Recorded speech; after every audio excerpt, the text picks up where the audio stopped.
Mangwanani akanaka muri yeZimbabwe tinokuchingamidzai zvekare kune chimwe chirongwa pano pa Zim Facebook Secrets and Confessions kuri seiko kwamungava muri kumativi mana enyika. Tadzoka zvekare nemamwe messages regedzai tiba tapinda muma messages edu atadzoka takakubatirai. Message yedu yekutanga yakamira sekudai so hanzi mukoma ndine nyaya iri kundinetsa nanhasi. Nyaya yangu yakatangira apa. Murume wangu ainge ava kuita chihure chinosemesa, ainge ava kutoratidza kuti ainge asisina kana basa neni. Inini mumwoyo mangu ndainge ndava munhu ainge ava kurarama aine fiye yekuti murume anogona kungoenda ndikasara ndiri ndoga. Saka ndainge ndava munhu uya wekuti ndainge ndava kuti kana ndikangonzwa panenge paine muprofita ndaibva ndaendawo ndobva ndachizonopfukamawo kuti ndinge ndichibatsirwa sezvainge zvichiita vamwe. Munongozviziva kana kuri kunzi unenge uri munhu anenge anyanyisa kuhurirwa nemurume, pfungwa dzako dzinenge dzava kusanyatsokutora zvakanaka. Unenge wava kungofamba uchingobvunza vanhu kuti angakubatsira ndiani, uchiti zvimwe kuda murume wako anozoregedza kuita zvichipfambi zvaanenge achiita. Saka ndainge ndava kungowirirana nevanhu vanobata mishonga uye zvekare vamwe vanonamata ndisingabvi mumaprofita.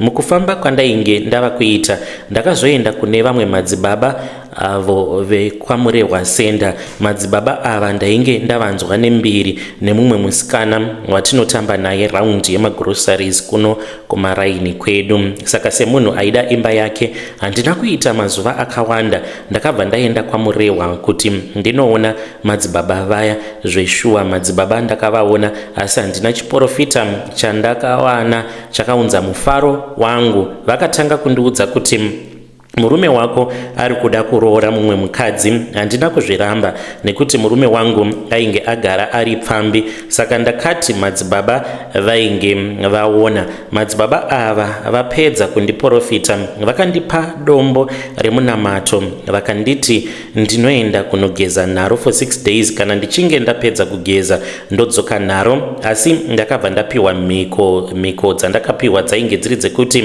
handifanire kunge ndichizosangana nemurume wangu pabonde panguva yandinenge ndava kushandisa munamato uya. Saka ndakaita munamato yangu nemwoyo wose semunhu aida kuti upenyu hwake hunge huchizochinja. Munongozivawo kuti kana uchinge wakaroorwa nemurume otanga kuhura zvinhu zvinokubata muhupenyu plus life inomboramba yakamira nekuti hamuna chamunenge muchikwanisa kuti munge mucharonga muri pamwe chete. Ndakaenda ndasvika madzibaba vakaenda neni kugomo. Tainge tiri madzimai 3 tava kugomo. Madzibaba vakatanga kukumbira kuvata neni asi inini ndaramba kudaro. Ndakabva ndatodzika gomo ndava kudzoka kumba asi mamwe madzimai avo andainge ndiinawo akasara ari kugomo. Handizozivi kuti vakaita here zvainge zvichidiwa namadzibaba. Saka ndadzoka kumba madzibaba ava vakazotanga kundifonera vachindiudza kuti uchazviona, ndoda kuiona imba iyoyo ukaigara nekuti waramba kuita munamato yandainge ndanzi ndinge ndichiita newe namweya mutsvene. Madzibaba ava vane zvavanoita. Iye zvino ndangouya nenyaya yangu pano sechenjedzo kumhuri yeZimbabwe, kunyanya madzimai tiri kumbunyikidzwa nevamwe vanhu vanozviti maprofita nekuti tinenge tiri pasituation inorwadza. And I think kuti ndo basa ravo ravanotongoita kuti vanokuudza kuti vanenge vaudzwa namweya mutsvene kuti vanenge vachifanira kuti vange vachikuvakira munamato, asi munamato wacho wavanenge vachikuzokuvakira unenge uri munamato uyo wekuti unge uchizorara navo. Asi ndakaramba mukomana che ndakaona kuti zvavainge vava kuda kuita neni zvainge zvatova nesatanism mukati. Hey, vedare ndo message iyo yandakatumidzirwa ichibva kuna vanzvadzi vedu. Zvakangooma hazvo vedu we. Hanzi madzibaba vakati vari kuda kuti vange vachirara neni mugomo. Hanzi ndiko kuti murume wangu ange achizoregedza kuita zvainge achiita zvechihure. Zvakangoma hazvo vedu we, munoti kudii nenyaya iyi? Zvakamboitikawo here kwamuri? If so, you can come to my inbox and you can share with us your own side of the story. Regedzai tibva taenda panyedu inotevera. Nyedu inotevera yakamira sekudaiso. Hanzi mukomana Shi, makadii zvenyu? Ndinokumbirawo kuti muge muchindiposterawo nyaya yanguwo makaviga chitupa changu. Ndauya pano ndine nyaya yangu iyo yandiinayo. Izvi zvakaitika apo pandainge ndichishanda security guard. Ndakapepuka, it was kuma 3 am, ndikabva ndachizoona umwe munhu uyo ainge akamira kumberi kwangu. Murume iyeye uyo ainge akamira kumberi kwangu panguva yacho ndakamuziva sehama yangu, but handina kukwanisa kuziva kuti ainge ari ani chaizvo. Kubva ipapo pazvakaitika kusvika izvezvi mukoma, kunyangwe ndikanzi ndinenge ndatobhadhara mari kuVID kuti ndinge ndichikwanisa kuzopasa pandinenge ndichida kutora license, panongoitika kamwe kaera kanoitika, then zvobva zvatoramba handitorina license. Pandakamuona murume iyeye mugoma, kwainge kwasara mazuva mashomanana kuti ndinge ndichikwanisa kunopinda kumadrum. Ndainge ndakatotora provisional nechekare, handizivi kuti provisional so far ndarenewa provisional yangu kangani. Ndo zvinoitika, it's like munhu iyeye akandigadzira zvekuti provisional ndinokwanisa kutora provisional, asi kuti ndinge ndichizokwanisa kuzova nelicense ndinenge ndisingazokwanise kuzoita license. Saka ndakati ndanyora provisional ndikapasa ndisina kana kumbogara ndabuditsa kana cent zviya zvekubhadhara kuVID, then ndokubva ndachizoenda kumusha. Ndaenda kumusha mukoma, itoriwo yambiro kune vamwe vanhu kuti vanhu ivaine hana kana muine madevelopments awo amunenge muchiita, musangofamba muchiudza munhu wose, because ipapo mukoma pandakaenda kumusha ndaingoti chero wandasangana naye wemuvillage nekuda kweexcitement ndainge ndichingorakidza everyone provisional. Ndaifamba ndakaribata kana pamashops ndainge ndichingorakidza vanhu kuti tarirai muone kuti ndava neprovisional, because I was going to be the first person in the family ainge achazoita license. Saka ndaiva neexcitement iya yekuti sezvo ndirini wekutanga I have to celebrate this, because kubvawo pandiri vamwe vachatevera kumashure kwangu zvichazovaitira nyore kuti vange vachizova nemalicense. But mukoma handina kunge ndakaziva kuti ndainge ndichitozviroya. Vazhinji vedu tinozviroya sezvandakaudzwawo neumwe muprofita kuti baba munokwanisa kunge makazviroya imi, ko maigofamba muchiudza munhu wose kuti mava neprovisional sei. Hanzi ndo pari kubva dambudziko rangu ipapo pakuti munyika yemweya hazvichazivikanwe kuti wacho akandigadzira ndiani. Saka ndakati ndabva kumusha ndadzoka nditori pabasa kuma 3 am ndo pandakangopepuka, because ndakanzwa presence yekuti pane munhu chete anenge akamira kumberi kwangu. Pandakavhura maziso kudai ndokubva ndachizoona kuti kumberi kwangu kwainge kuine murume uyo ainge akamira akanditarisa, asi murume uyu yairatidza kuti yainge iri hama yangu. Akamira kudaro akanditarisa, airatidza kuti ainge asina mufaro, ainge akatsamwa, aine ruvengo rwaainge ainarwo towards inini. Zvinova zviri zvinhu zvakatondishamisa kuti ko munhu uyu ambori aniko iyeye anoratidza kuti ihama yangu. Ndokubva anyangarika. Kubva ipapo kusvika pari nhasi, it is drama after drama. Nerimwe gore ndakati ndatotora provisional ndava kuda kunopinda mumadrum, ndatobhadhara kuVID kuti zvinhu zvangu zvinge zvichifamba zvakanaka. Pakatongouya vamwe mashefu vakatotanga kutoita operation apa ndava kuda kupinda mumadrum, mari ndikadzoserwa mari yangu. Ndo zvinoitika kwandiri, no matter how hard I try, kunyangwe ndichitogona kutodriver, asi ndikati ndava kuda kunopinda mumadrum. Mukomana Shi, ndinotongoita simple error kekutongotadza kutongorivhesa motikari, ndinongobatwa nechadzimira ndototadza kutorivhesa motikari then ndobva ndatofoira. Handizivi kana kuine vanhuwo vamunoziva vanokwanisa kundibatsira. Shungu dzangu ndedzekuti ndinge ndichizoitawo license ndidrivewo matrack but ndakagadzirwa mukoma. Vedare ndo message iyo yandakatumidzirwa ichibva kuna mukoma vedu. Munowirirana nawo nazvo here izvo zvataudzwa namukoma zvekuti hanzi kana uchida kufa uri murombo? Ndo imwe message yavakanditumidzira vakati, mukoma Nash, kana uchida kufa uri murombo udza vanhu about madevelopments awo aunenge uchida kuita kana kuti aunenge waita asi usati wasvika paunenge uchida kuzosvika. Hanzi vanhu vanotongokudonedza. Hanzi I have been trying to get a license for a long time but hanzi pose apo pandinenge ndichifanira kuti ndinge ndichizowana mukana wekuti ndinge ndichiitwawo madhiri ndikwanise kuwana license, hanzi pane zvinongoitika.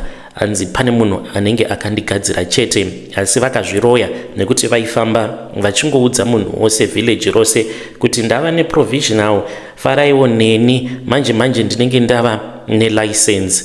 Zvakangooma hazvo veduwe. Kana wakambowisirwawo pasi mushure mekunge wasimukira, you can also come to my inbox and then you can also share with us your own side of the story.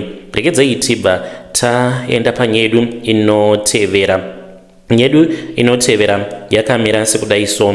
Hanzi pandakanzwa nyaya iyi mukoma Nash imwe confession ndakabva ndati neniwo ndikuda kuti ndinge ndichikupaiwo confession yangu, saka ndiri kukumbirawo kuti munge muchiposta nyaya yangu asi muzopostawo nyaya yangu makaviga chitupa changu, nekuti kungotaura zita tiri vanhu vanozivikanwa zvisingaite. Inini ndiri murume uye zvekare ndine makore 41 years kuberekwa. Ndinogara munomo muJoni, ndimo mandinobata basa kuti mhuri yangu inge ichirarama asi upenyu chaihwo hwakaoma mukoma. Kwete kuti ndiri kushayiwa mari asi kurarama chaiko kuri kurwadza. Mumba medu takaberekwa tiri 6 vakomana tiri 4 vasikana pane 2 asi pahu6 hwedu hapana kana mumwe chete ane imba yake yaakagara zvakanaka nenyaya yekuti baba vangu nyakutumbura vane vakabata mushonga unouraya varoora nevazukuru. Zvino tauyawo pano semhuri mukoma tiri kutsvakawo help nekuti hatina kana zano kana pekutangira. Nyaya yedu yakamira yakadai. Baba vangu vapenyu uye variko kumba asi baba vangu kunyangwe vari vapenyu kudaro, instead yekuti vana tifare upenyu hwemubereki tinosvika pakushayiwa rudo nemubereki nekuti ndivo honzeri yematambudziko edu. Unoguma wava kushuvira kuti dai mubereki wako dai afa hake than kuti unge uchifarira upenyu hwababa vako. Baba vangu vainge vari businessmen, baba vainge vaine mashops nemabha avo munzvimbo dzakasiyana-siyana asi pari zvino nzvimbo idzi havachadzishandisa, dzava nemaloja, saka vava kungodya mari yavo yerenti vakagara kumusha kuChinhoyi. Asi kunyangwe vaine mari yavo baba vangu vakaromba, vakabata mushonga waita kuti tinge tiri marombe panyika kudai. Zvandiri kutaura mukoma handisi kufungidzira asi ndiri kutaura reality. Baba vangu vane nyoka yanetsa kwauya mhando dzemaprofita akasiyana-siyana vachibva nzvimbo dzakasiyana-siyana pamusha pedu. Baba vangu havasi kuramba nhau dzavo nekuti semhuri takambodaidza tsika mutanda vakapiwa muteyo vakareurura kuti vane nyoka yavo yaimboita basa rekurutsa $10,000 ndiyo yaivapa mari kuti vange vachiita mabuilding akawanda muZimbabwe, asi vanoti nyoka iyi vakaiwana muno muSouth Africa kune imwe n'anga yechichangani ndiyo yakavarombesa nyoka iri nzira yekuda kupfuma nekukasira. Saka baba vangu vanoti pakazokura nyoka yavo yainge yava nenungo dzekufamba isasada kuenda kunotsvaka mari, yainge yava kudhimanda mukadzi neropa revanhu. ichiti iyo yainge yakashanda nechekare. Baba vanoti pavakaona kuti nyoka yavo yainge yachinja ndipo pavakabatwa nepfungwa yekuda kunodzosera, asi vanoti vakasvika n'anga yakavapa mishonga yainge isipo ichinzi yakafa. Pamusha pan'anga iyi painge pasara mudzimai nemwana, asi vakati havana kana chavanoziva pakurombesewa uko kwakaita baba. Saka baba vangu vakabva vadzoka, asi vakazoti vadzoka kudaro vakazoguma vava enemi yezvinhu zvavo zvavakatora, ndipo pazvakadya amai vangu. Kubva ipapo ndipo pakatangira dambudziko ratisvitsa patiri nhasi. Saka Tsikamutanda ainge akanzi nababa vangu, kana uchida kubvisa zvinhu bvisa, asi Tsikamutanda akauya pamba akakundikana kubvisa zvinhu izvi. Zvakasvika pakumuuraya, asi haana kufira pamba pedu, akafira kumba kwake. Zvakaitika mukoma ndezvekuti akasiya achiti ateya nyoka nemuteyo yake yaanobatisa zvikwambo, achiti achazodzoka kuseri kwemazuva 3 kuzopedzisa basa. Asi kuseri kwemazuva 3 munhu haana kudzoka. Takafona tikanzwa kuti Tsikamutanda ainge afa asina kurwara. Kwatiri hatina kushamisika nekuti yainge isiri first time kusangana nechiitiko ichi. Zvakamboitika kune mumwe muprofita futi, akauya achiti anoda kubvisa zvikwambo zvababa vangu, akafa asina kurwara. Isusu sevana takaguma tatoita give up nekuti maplans edu ose ataifunga kuti achatibatsira akabva atoramba. Nyoka iyi yanga yava kuita tsika dzekuti inodzora vanasikana kubva kuvarume. Isusu vanakomana tiri kuitwa marombe, hapana kana chatinokwanisa kuti tinge tichiita muupenyu. Inini nezera rangu ndava kugara nemukadzi wenumber 4 2 vakafa, 1 ndiye akaenda, mumwe ndiye wandigere naye izvezvi. Handizivi kuti zvichazopera zvazodii. Inini matambudziko andiri kusangana nawo mukomanashi ari nani pane matambudziko ari kusanganikwa nawo nevamwe vana vaamai vangu ari serious. Saka ndauyawo pano mukomanashi nenyaya yangu. Ndiri kutsvakawo muprofita anova munhu anoziva kuti iye akasimba, anokwanisa kubata zvinhu pamusha pedu. Nekuti baba vangu pavainge vachiita confession yeurombwa hwavo vaiti inini nenyoka yangu tinoshandisa moyo mumwe chete, hapana chinoitwa nenyoka yangu chandisingazivi. Saka kufa kwenyoka yangu ndiko kufa kwangu. Kana paine anozivawo kune mubatsiri anogona ngasiye nhamba dzemubatsiri, kunyangwe mungava muri mucomment section kana kuti zita remunhu wamunoziva kuti anokwanisa kutibatsira kana kutaura namukomanashi, nekuti ndava kutya kufa nekuti ndini ndainge ndichitungamirira panyaya dzekuti pamusha pange pachigadziriswa baba vachiri vapenyu. Chiitiko chakaitika chakatityisa apo baba pavakati paconfession yavo yeurombwa, baba vakatanga kurohwa nezvimwe zvinhu izvo zvainge zvisingaonekwi, tisingazivi kuti chii chainge chichirova baba, because vainge vava kuda kutaura secret yavo. Saka secret manje vanoratidza kuti havakwanisi kuti vange vachitaura. Vazhinji vanokwanisa kubvunza kuti imbori secret yei? Iyi isecret yeurombwa hwavo baba pazvinhu zvavo izvo zvavanoshandisa. Secret yekuti zvinhu izvozvo kana vava kusazvida zvinoparadzwa sei. Vakati vataura kuti vanangu, ndoda kukuudzai kuti ndakanzi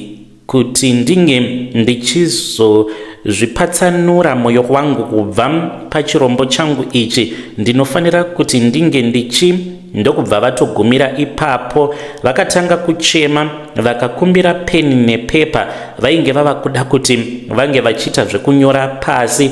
Mutezo wavo wakaoma mukoma. Takatarisa, vakatombomira kutofema. Ndo patakazonzwa vava kuzevezera vachiti handingatauri, handichatauri, handingatauri sawira, handichatauri, chiregedza kundiomesera kudaro pamberi pevana vangu. Baba vangu vakasvika pakuzviitira tsvina. Takavatarisa vachiratidza kuti chirombo chavo chainge chakavadzipa uye zvekare chinotyisa according to him. Vakazoti vachikumbira chirombo chavo kuti havangatauri, ndipo apo baba pavakabva vachizopora takavatarisa ndokubva vatotanga kutotaura zvakanaka, vainge vasisina kuoma mutezo. Kana ari semubatsiri uyo ainge achitibatsira akabvapo pamba achitiza zvekukanganwa motikari yake, akazoenda akanopotera kumba kwaSabhuku achiti painge paine zvinhu zvainge zvichimuruma,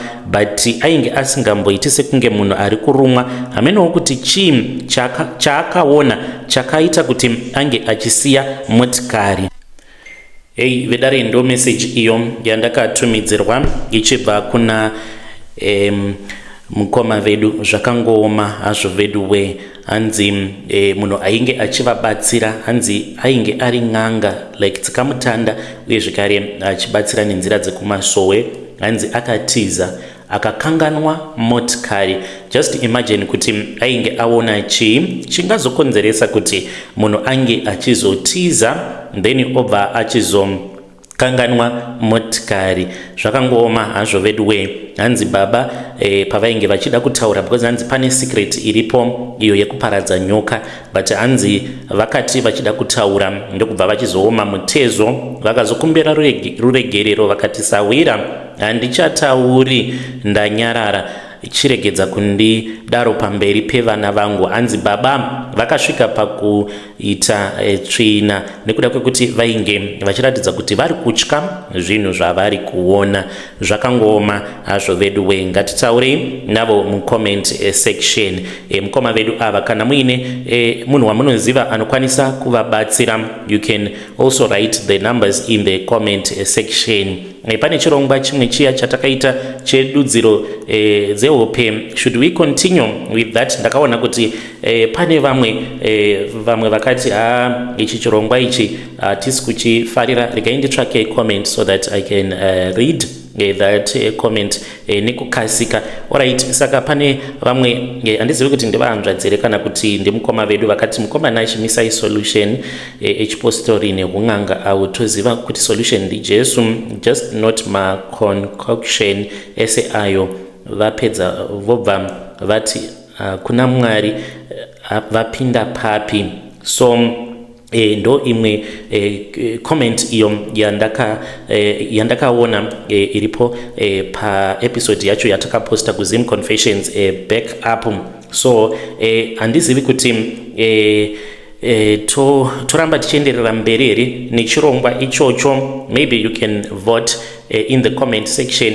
Vanenge vachida kuti chirongwa chekududzirwa kwehope chinofanira kuramba chienderera mberi, you can say yes. Vasingadi moti no zvekare. Then if you are not happy about it, then we can stop that show. Regedzai tibva taenda panyedu inotevera. Nyedu inotevera yakamira sekudai so. Hanzi makadi zvenyu mukoma, ndinokumbirawo kuti munge muchindiposterawo nyaya yangu makavigawo chitupa changu. Ndiri mukadzi uye zvekare ndine makore 35 years ekuberekwa. Nyaya yandiunza pano mukoma, chekutanga chakaitika ndechekudai ndakagara neumwe murume kwemakore akati one day. Murume uyu ainge asina kana kundibvisira kana sent, ainge ari munhu ainge achishusha zvisingaiti. Ndakazotanga kumuchita because even though tainge tagara kwemakore akawanda tikaita mwana 1, ndaizvona sekunge ndainge ndiri mukadzi wemunhu, but confidence ndainge ndisina because ndainge ndisina kana sent randainge ndakabvisirwa. Nerimwe zuva takati tanetsana, akabva ati hey, hausi mukadzi wangu because handina kukuroora. Ndezvechihure izvi ndinokwanisa kuzotoroora umwe mukadzi ndotonomubvisira mari kana uchifungidzira kuti ndinonyepa. Ndikaona kuti ndainge ndichitoshandisiwa, ndakatanga kuita serious nemaboyfriends ndainge ndisisina kana basa nazvo, whether azozviziva kana kuti haana kuzviziva. Ndakati ndezvekwake izvo, ndokubva achizobata mamessages akandibvunza, ndikati zvauri kuona ndizvozvo, kwatova neumwe munhu. Ndikamuti handisi mukadzi wako. Takatanga kunetsana, ndikamuudza kuti ndainge ndichida kuita move out sezvo ainge ari munhu ainge achindida.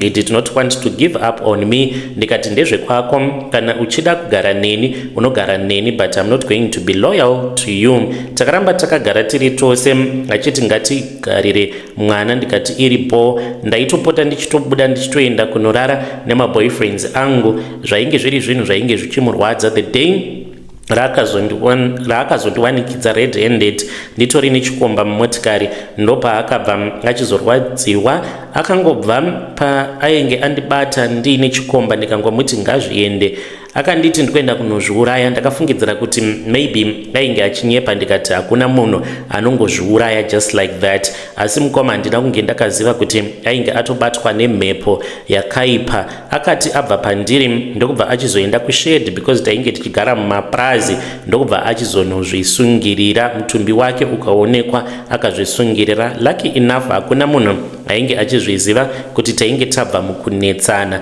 Ndakabatikana mukoma, asi nekuda kwekuti munhu ainge atofa chekuita painge pasina, ndakaramba futi kuti ndinge ndichienda nemadzitete because ndainge ndisina kana senti randainge ndakabvisirwa. Saka vakaenda vakanoviga mufi wavo. Handina chandakaona chekuti ndingati ndainge ndava kuteverwa nemweya wengozi. But kubva ipapo ndakazongotanga kungosangana nevarume vanobata-bata. So far ndine varume about 4 avo vandafambidzana navo. Varume vose ava mukomanashe vanhu vanobata mishonga yakaipa. Apa ndine lucky rekusangana nevarume vanenge vaine mari.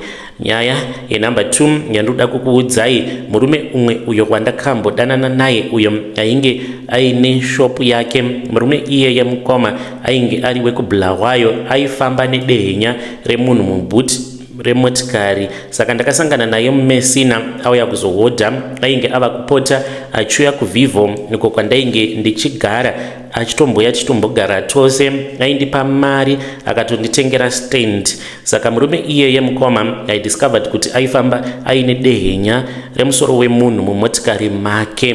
Then nyaya zvekare imwe yakazoitika, ndakazotanga kudanana neumwe malaicha ainge ari muNdebele. Saka aipota achiuya paprazi apo pandainge ndichishanda kuVivo. Ouya obva achizotora zvinhu zvevanhuwo vanenge vachibva kunana maTebeleland, vanenge vaine zvavanenge vachida kutumidzira kumusha, obva achizoenda navo. Saka takazotanga kufambidzana.